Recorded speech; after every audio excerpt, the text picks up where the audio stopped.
ವೀರಭದ್ರನ ಕುತಂತ್ರದಿಂದ ಶಿವು ಮನೆ ಹರಾಜಿಗೆ ಬಂದಿದೆ. ತಂಗಿ ಮದುವೆಗೆ ಅಂತ ತೆಗೆದುಕೊಂಡಿದ್ದ ಸಾಲ ಕೇವಲ 5 ಲಕ್ಷ, ಅದು ಕೂಡ ಇತ್ತೀಚೆಗೆ.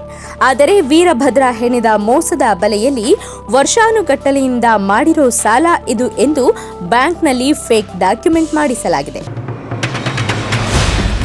ಅದು ಕೂಡ 5 ಲಕ್ಷ ಅಲ್ಲ, 10 ಲಕ್ಷ ಎಂಬ ಫೇಕ್ ಡಾಕ್ಯುಮೆಂಟ್. ಎಷ್ಟೇ ಸಲ ನೋಟಿಸ್ ಕೊಟ್ಟರೂ ಅದಕ್ಕೆ ಉತ್ತರ ಕೊಟ್ಟಿಲ್ಲ.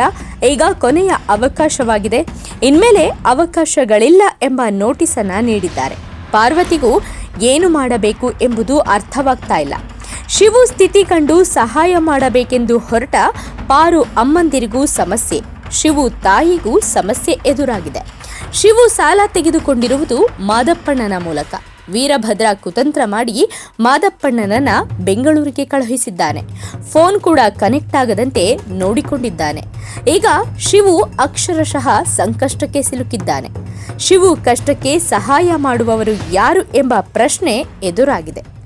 ಶಿವು ಮನೆ ಹರಾಜಿಗೆ ಬಂದು ನಿಂತಿದೆ. ತಮ್ಮ ಲಗೇಜನ್ನೆಲ್ಲ ತೆಗೆದುಕೊಂಡು ಹೆಣ್ಣು ಮಕ್ಕಳು ಹೊರಗೆ ಬಂದು ನಿಂತಿದ್ದಾರೆ. ದುಃಖದಲ್ಲಿಯೇ ಇದ್ದು ತೀರ್ಮಾನ ಏನಾಗಲಿದೆ ಎಂಬ ಆತಂಕ ಅವರನ್ನ ಕಾಡ್ತಾ ಇದೆ. ಸಾಲ ಇರೋದು 10 ಲಕ್ಷ, ಹರಾಜು ಪ್ರಕ್ರಿಯೆಯಲ್ಲಿ 14 ಲಕ್ಷದವರೆಗೂ ಹೋಗ್ತಾ ಇದೆ.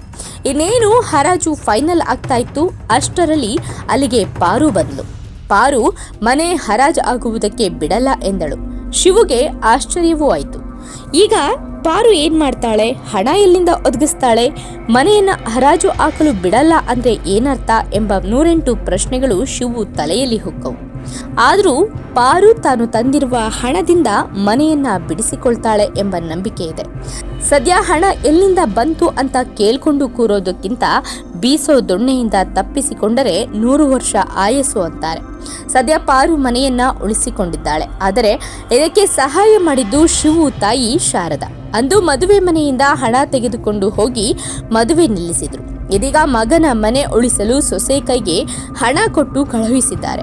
ಇಲ್ಲಿಯೂ ವೀರಭದ್ರನ ಅಟ್ಟಹಾಸಕ್ಕೆ ಶಾರದಾ ಬ್ರೇಕ್ ಹಾಕಿದ್ದಾಳೆ.